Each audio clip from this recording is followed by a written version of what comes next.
안녕하십니까. 기업 재무 전략의 정상권입니다. 한 주간 잘 지내셨습니까? 오늘은 무엇보다 기초가 되는 재무를 전략을 하기 위해서는 그죠?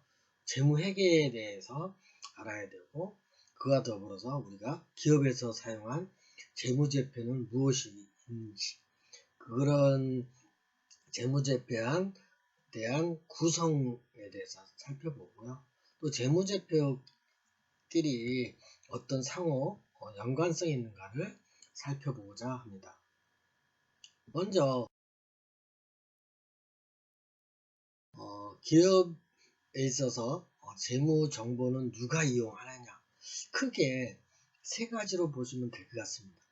첫 번째는 투자자죠. 그죠? 무엇보다도, 왜냐하면 우리 기업을 위해서 투자한 분한테 또는 투자하신 분한테 정확한 재무 정보를 주어야만 그분들이 안심하고 우리 회사에, 그렇죠, 주식으로 됐든 회사채에 됐든 투자를 하실 거 아닙니까? 그래서 투자자한테 이용하도록 재무 정보를 제공해야 되는 거죠. 그래서 주식을 가지신 분이라든지 또는 채권을 회사채겠지만 채권을 가지신 분이라든지 또 기타 투자자들한테 제공하는 것이고요. 두 번째는 이제 채권자죠. 이 채권자는 다양한 사람이 있는데 그 중에서는 돈을 빌려주신 분, 그죠? 물론 금리에 따라서 좀 다르겠지만 그게 이제 대여자가 될 수도 있고, 그죠? 또는 공급자가 될 수도 있어요. 물론 물건을 저희한테 원자재를 대준다든지 그런 분들도 우선은 물론 즉시 현금을 주는 경우도 있지만 어음을 발행한다든지, 그죠? 보통 어음이 60여 어음 또 90일 어음이기 때문에 후불로 받는 거나 마찬가지죠. 그래서 이제 그 공급자들이 안심하고 우리한테 신용으로서 물건을 원자재를 공급해 주신 분들한테 우리 재무제표를 정확하게 전달해야 되는 거고요. 그 중에 이제 일반 이제 고객들이죠. 고객이나 또 종업원들도 우리 사들도 있거든요. 그죠?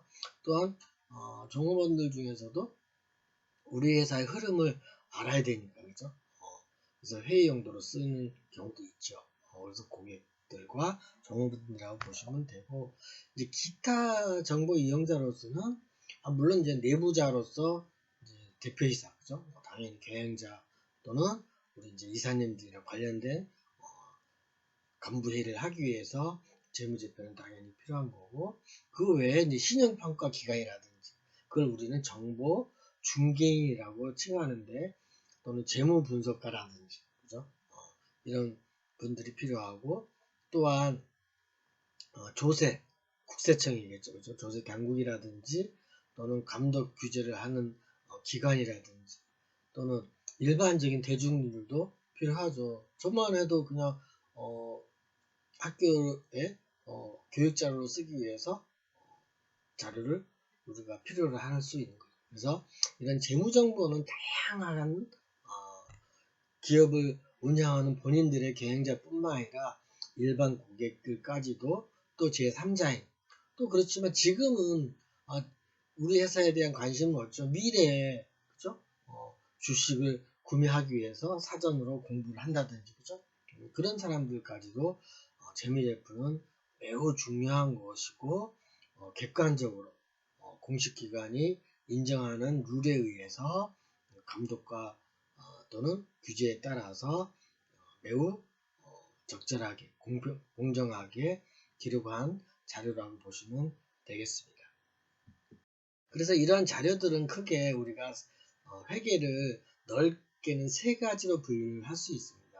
그 중에서 우선은 재무회계다 그러면 이게 중심이 되고, 재무회계다 그러면 조금 전에 말한 재무정보를 이용하는 외부 이해관계까지 정보를 제공해야 된다는 것이 재무회계라면, 관리회계는 내부 경영자를 위해서 어떤 형식보다는 내부 회의 자리로서 중요한 회의를 한다든지 이랬을 때 경영 분석을 한다 했을 때 하는 거라고 보시면 되죠.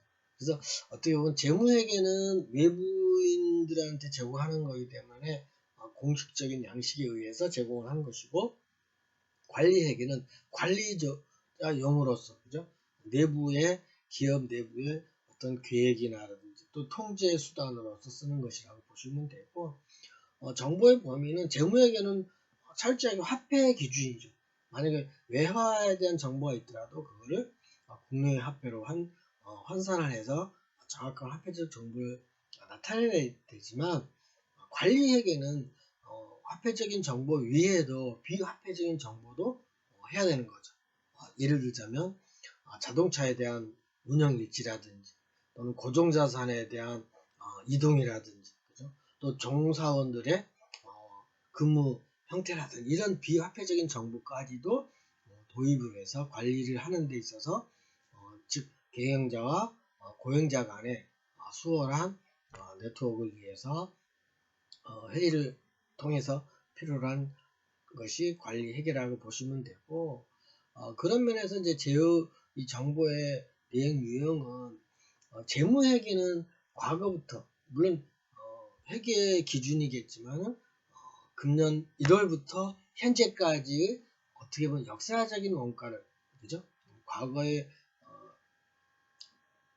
방향에서, 과거의 시점에서 현재 오늘까지 이르는 상태가 재무회계라면, 관리회계는 물론 그 데이터를 위해서 가지고 예측하기 위한 미래지향적인 자료로서, 즉 더 관심 있는 게 만약에 재무회계는 지금까지 수익이 얼마고 또는 지금까지 현금이 얼마인지가 중요하다면, 관리회계는 현재 갖고 있는 것 중에 미래지향적인 현금이 다음 달에는 어느 정도 회전이 될 건지, 물건이 어느 정도 예측을 해서 생산이 될 건지를 예측하기 위한 관리회계라고 보시면 되고요.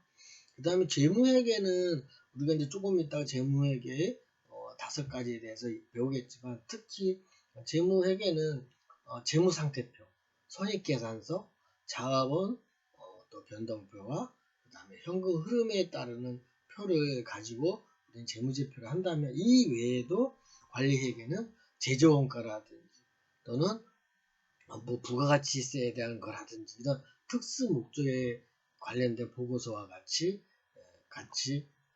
가지고 의사결정을 하는 것이 특징이라고 보시면 되죠. 그래서 관리회계는 보고가 수시로 하는 거죠. 그래서 사장님 뭐 어떤 자료가 필요하다면 즉시, 요즘엔 즉시 전산화가 되어 있으니까, 그죠?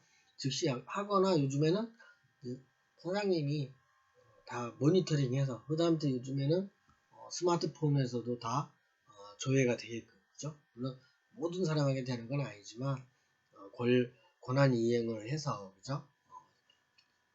세큐리티를 잘 하면서 보안을 유지하면서 즉시 전달받을 수 있게, 즉 소위 말해서 이동하면서도 실시간으로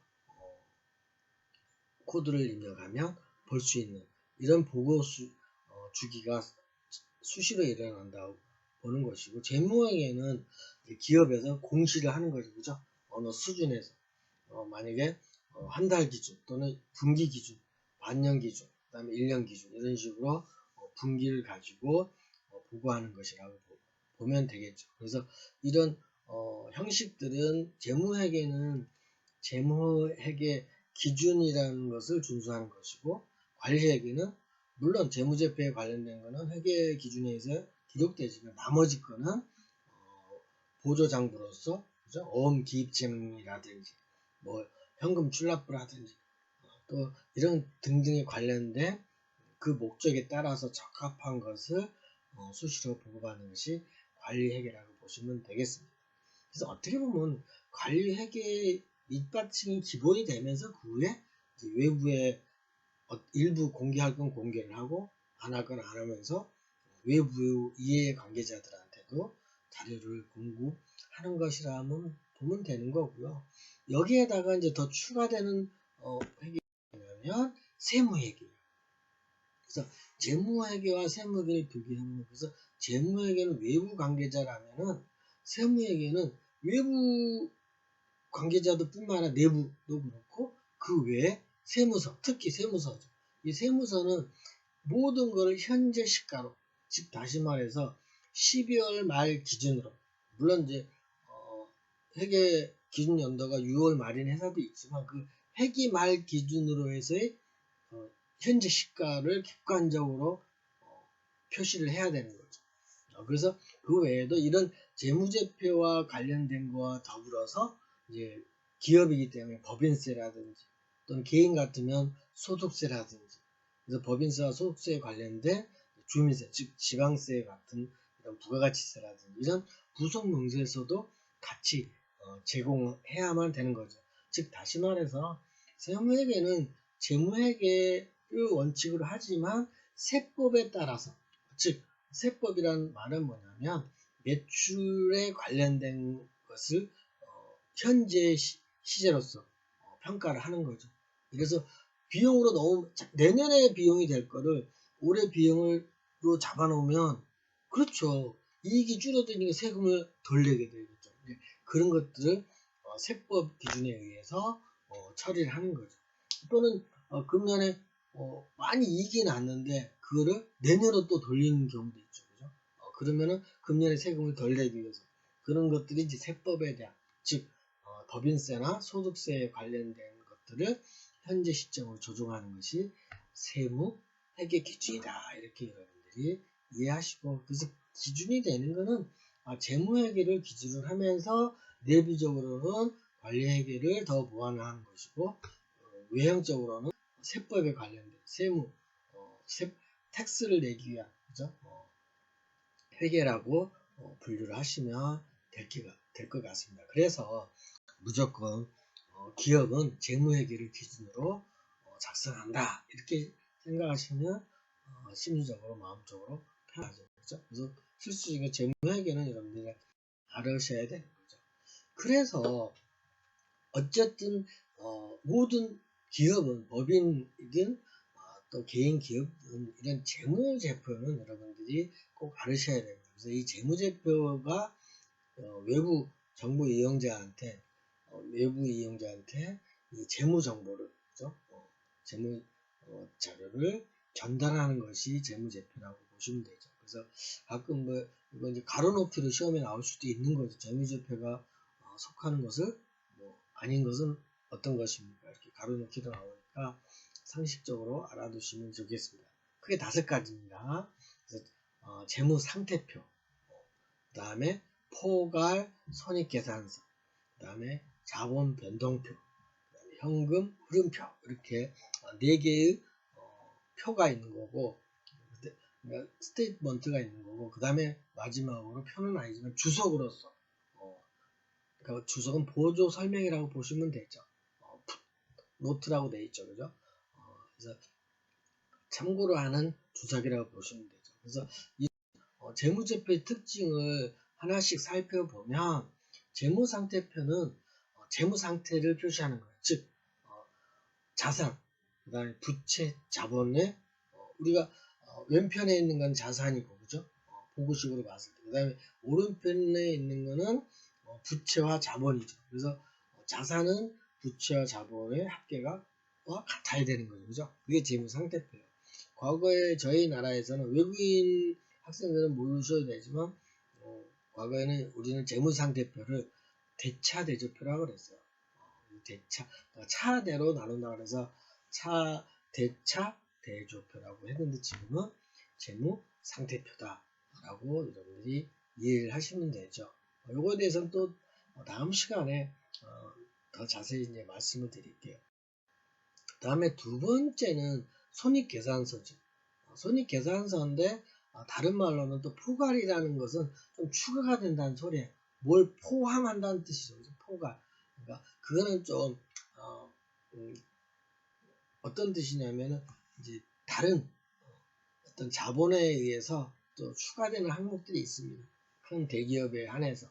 그래서 재무제표에서도 연결재무상태표라는 게 있잖아요. 그게 이제 포괄하고 연결되어 있는데, 연결재무상태표는 밑에 하단에 있죠.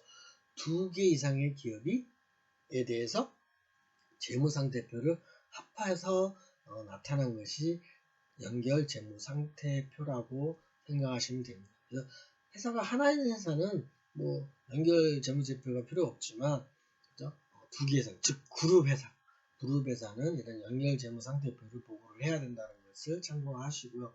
그래서 그런 면에서 이제 포괄 세금 계산서라는 말도, 그러면 여러분들이 여기서 말하는 것에 대해서 좀 포인트 단어가 있습니다. 재무 상태표 그러면 재무 상태라는 용어로 이해를 하셔야 되고, 손익 계산서 그러면 손익이라는 건 뭐야? 물건을 팔아서 원가를 제외하면 나머지가 수익이죠. 이제 그걸 단계를 거치는 것이 손익 계산서예요. 그걸 다른 말로 말하면 경영 성과예요. 경영을 해서, 그죠? 경영을 해서 성과로 나타나는 수익이 나타나는 표시를 우린 손익 계산서다, 인컴 스테이트먼트다, IS다 이런 용어로 칭하고 있습니다. 그래서 우리 외국인 학생들은 이 용어에 대해서 또 자기 나라 말로 미리 좀 공부해 갖고 오셨죠? 제가 지난주에 말씀드렸죠. 좀 용어를 우리나라 말과 좀 어려울 수 있으니까 자국의 언어로 좀 해석을 해보시고, 특히 공용으로 영어를 좀 상식적으로 여러분들 알아두시면 좋을 것 같습니다. 그래서 우리가 경영성과 말이 나오면, 그죠?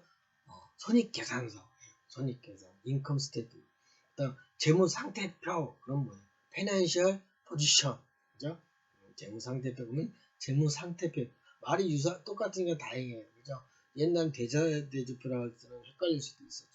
그래서 경영성과에 대해서만 여러분이 경영성과라는 것은 첫째 매출이고, 그다음 원가를 하면 다음에 수익이 나오고, 또 비용을 또 공제하면 또 순수익이 나오고, 이런 스타일로 성과를 표시하는 것이 손익 계산서다, 이렇게 이해를 하시면 되겠습니다. 아시겠죠? 그 다음에 이제 재무 상태표의 어떤 그 중에서 모든 게 자본이잖아요. 그래서 자본이 어떻게 이동됐나, 변동이 됐나를 보는 것이 자본 변동표 표시예요. 그래서 자본의 이동을 소상하게 알려주는 보고서라고 보시면 되죠. 예를 들어서 소유한 주식이 어떻게 이동됐나, 언제 며칠날 얼마에 팔았고 또 얼마를 더 샀고, 이것이 중요한 거예요. 어떻게 보면 주식이죠. 그러니까 주식 이동표라고 보시면 이해하시면 되는 거죠. 그래서 자본 변동표는 주식과 관련된 것을 일자와 또 주식당 매매가 또 매도가를 별도로 기록을 하는 것이라고 보면 되죠. 왜냐하면 재무상태표에는 그런 걸 기록할 난이 없기 때문에 별도로 작성하는 표, 즉 스테이트먼트라고 생각하시면 되겠습니다. 그 다음에 마지막으로 네 번째가 현금 흐름표. 물론 현금 흐름표는 다양한 데서 이루죠. 그죠? 특히 이제 자산의 항목으로서 현금이 어떻게 흐르는지, 그죠? 그거를 자본을 늘리기 위해서 현금은 플러스 마이너스니까 나갔는지, 또 부채를 갚기 위해서 나갔는지, 아니면 물건을 팔므로써 현금이 늘었는지, 이런 것들, 월급을 줌으로써 현금이 나갔는지, 이런 것들 등을 디테일하게 이제 현금 부분만 대체 과목이 아닌 현금 부분만 뽑아서 표시하는 것이 현금 흐름표라고 보시면 되겠습니다. 그 다음에 이제 마지막으로 주석이라는 것은 이제 어떤 회계 정책 위에 있는 이 네 개 표에 꼭 어떤 요약을 하거나 또 추가적인 설명이 필요할 수도 있죠. 환율 같은 것도 또 기록이 필요할 수도 있고, 그러니까 외화 같은 경우죠. 그 다음에 이제 단가에 대한 문제라든지 뭐 이런 것, 또 만약에 회사에서 화자간에서 물건이 없어질 때의 표시라든지 이런 것 등등은 추가로 설명되는 것이고, 이와 관련된 대체되는 보고서가 이익이 났을 때는 이익잉여금 처분 계산서라 그래가지고 이익이 난 것 중에 어떻게 처분을 했는지, 그죠? 처분이라는 게 좀 강제성이 있는데, 그죠? 그거를 배당금은 얼마로 갔는지 뭐 이런 것 등등을 기록하는 것이고, 또 반대로 손실이 났으면 그걸 어떻게 처리를 했는지 결손금 처리 계산서를 작성에 대한 것들을 표시하는 것이 주석에 의해서 하는 겁니다. 그래서 이 5가지 여러분들이 표를 알아두시면 재무제표에서는 당연히 중요한 것이고, 또 이거에 대해서 이제 앞으로 재무상태표와 손익계산서, 자본 변동표와 현금 흐름을 어떻게 살펴보는 것이 중요한 건지를 여러분들이 이제 꼭 이해하셔야 되고요. 그 중에서 제일 중요한 것이 뭐냐면 재무상태표와 손익계산서를 보실 줄 알아야 돼요. 딱 그걸 보고 여러분들이 이 회사의 재무상태가 어떻다는 것도 이해를 쉽게 가셔야 돼요. 그것만 보실 줄 아면 돼요. 여러분들 사장님들은 이런 걸 보고 주식을 한다 그러면 여러분들 재무상태표와 손익계산서 알아야 되고, 이 회사는 자본이 어떻게 흐르고 있고 현금 시세가 어느 정도 이렇게 뭐에 투자가 됐는지 이런 것들을 여러분들이 관찰할 수 있는 시야를 넓혀가야만 그 기업에 대해서 정확한 재무 분석을 하실 수 있습니다. 아시겠죠? 하면 쉬워요. 그래서 재무제표의 상호 연관성을 보면 왼쪽에 있는 게 재무상태표, 그죠? 그러니까 그 4개 중에 5개 주석 빼고 4개 중에 재무상태표 이제 1월 1일 기점에 만약에 회기가 1월 1일에서 12월 31일 말이라고 봤을 때 1월 1일 재무상태표를 가지고 왼쪽에 놓고, 그러면 자본이 변동될 거 아니에요, 그죠? 맨 처음에 돈이 들어와야 되잖아요, 그죠? 그러려면 뭐가 증서해야 돼요? 그쵸? 주식이 들어와야 되고, 그죠? 발행을 하면 돈이 들어오고, 뭐 이런 것들이 이제 자본이 변동이 되죠. 자본이 변동이 되거나 또 부채가 변동이 되면 왼쪽에, 그죠? 현금이 늘고 이러는 거죠. 그러면 오른쪽 이제 말에 재무상태표 키 말에 재무상태가 결론이 나오는 거죠. 이게 이제 1차적인 재무상태표와 자본변동표하고 연관이 된다는 거예요. 그죠? 그러니까는 재무상태표와 자본변동표는 같이 움직여야 되는 거고요. 그 다음에 두 번째 이제 움직임은 맨 위에 이제 경영을 할 거 아니에요. 경영을 한다는 것은 생산을 해야 될 거 아니에요. 그러니까 매출을 생산을 하면 그걸 팔아야 될 거 아니에요, 그죠? 팔면은 이제 매출이 되는 거죠. 그러면 이제 손익계산서라는 게 발생이 되면서 생산은 판매는 몇 개를 했고 생산은 얼마 해서 이익이 났다든지, 또 급료를 얼마 지급하고 또 공장 전기료는 얼마 냈고 또 직원의 급여는 얼마 줬고 이런 것들 등등을 계산을 하면 이제 또 자본에도 당연히 재무상태표도 영향을 미치죠. 그죠? 손익계산도 영향을 미치지만 그게 자본 변동표에 영향을 미치면서 다시 또 재무상태표의 결과에도 영향을 미치죠. 그죠? 물건 팔았으면 상품이 줄어들 거고 생산을 했으면 상품이 늘 거 아닙니까? 그죠? 자산 재무상태표의 차변이, 그죠? 그러면서 그러면 물건을 팔거나 원재료를 구매할 때 흐르는 게 뭐가 있어요? 그렇죠. 현금 흐름이 또 있죠. 그래서 물건을 판매를 했다는 것은 현금의 흐름하고도 연관이 되는 거죠.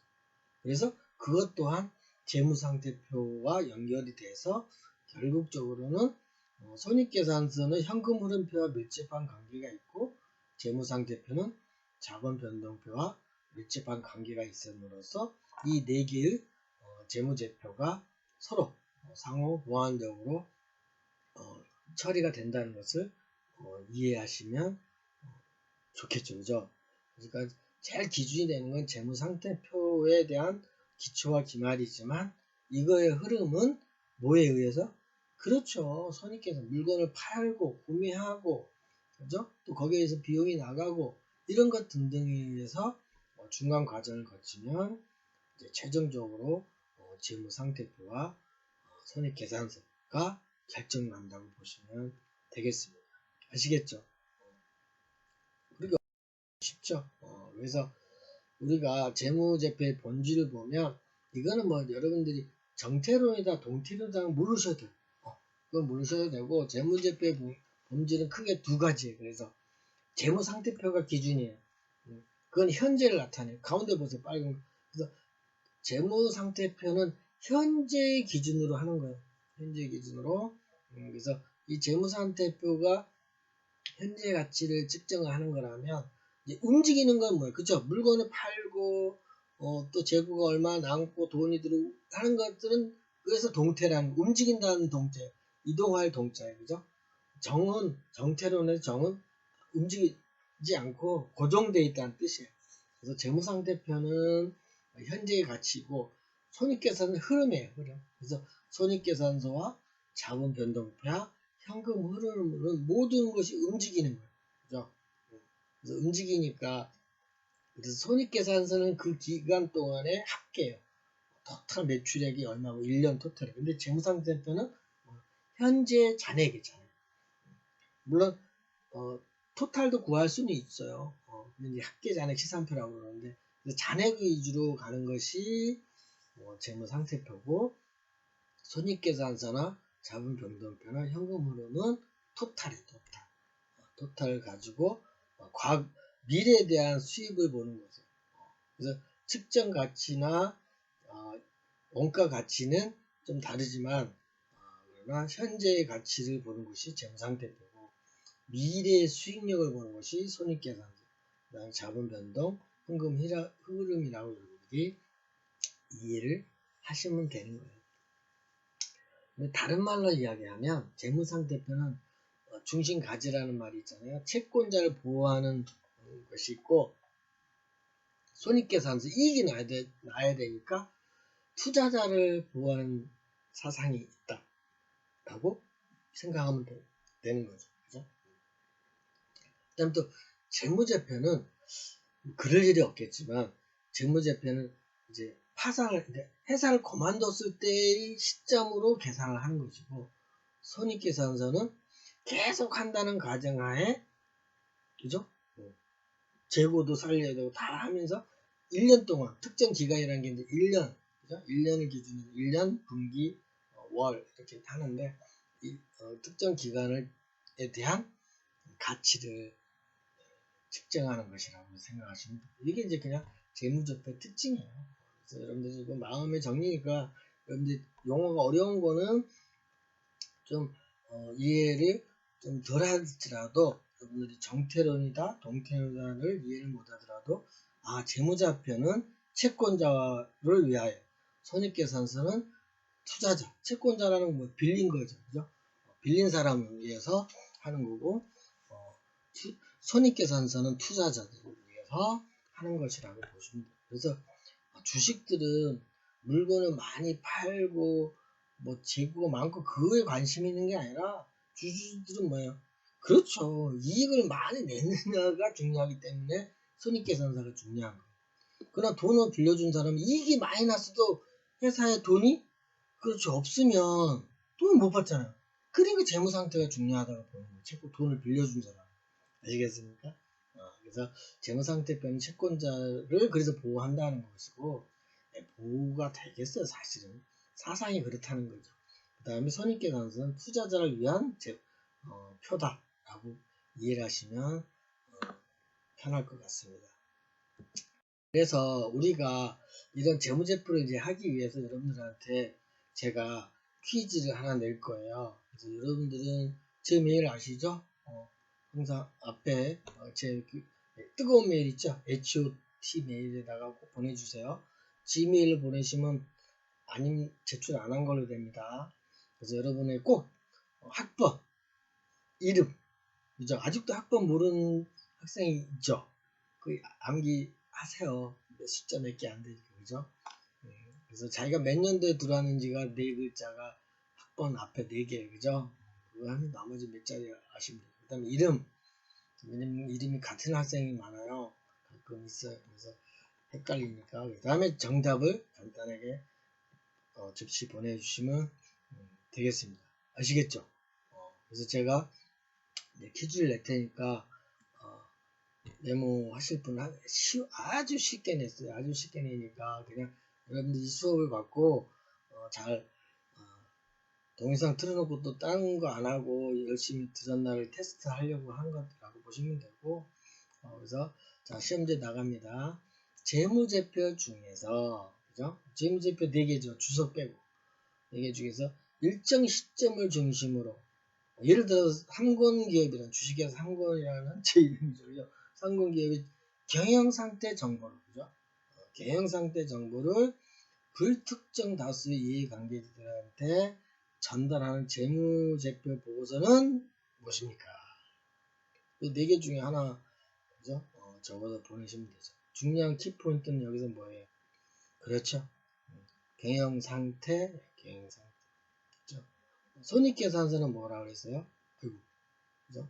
그것만 포인트를 여러분들이 잘 이해하시면 충분히 보낼 수 있을 겁니다. 아시겠죠? 예.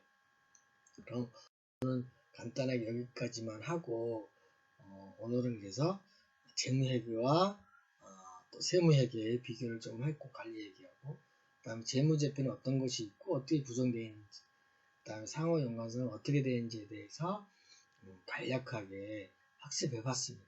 그래서 다음 시간에는 이제 재무제표에 대해서 더 조금 깊숙하게, 그렇죠? 재무상태표는 어떤 계정 과목들이 있고, 손익계산서는 어떤 것들이 있고에 대한 재무 분석을 위한 정도 단어예요. 특히 다음 시간에는 여러분들 요거 공부하기 전에 꼭 그 제가 보내준 참고 자료 노트를 보시고 계정 과목 찾아오셔야 돼요.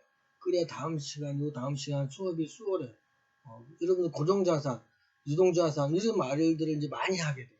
그러니까 그거에 대해서 여러분들이 좀 단어를 외국인 학생들이 이 수업은 많으니까 꼭 찾아서 오시길 바랍니다. 오늘 수고 많으셨습니다. 다음 시간에 만나요. 안녕.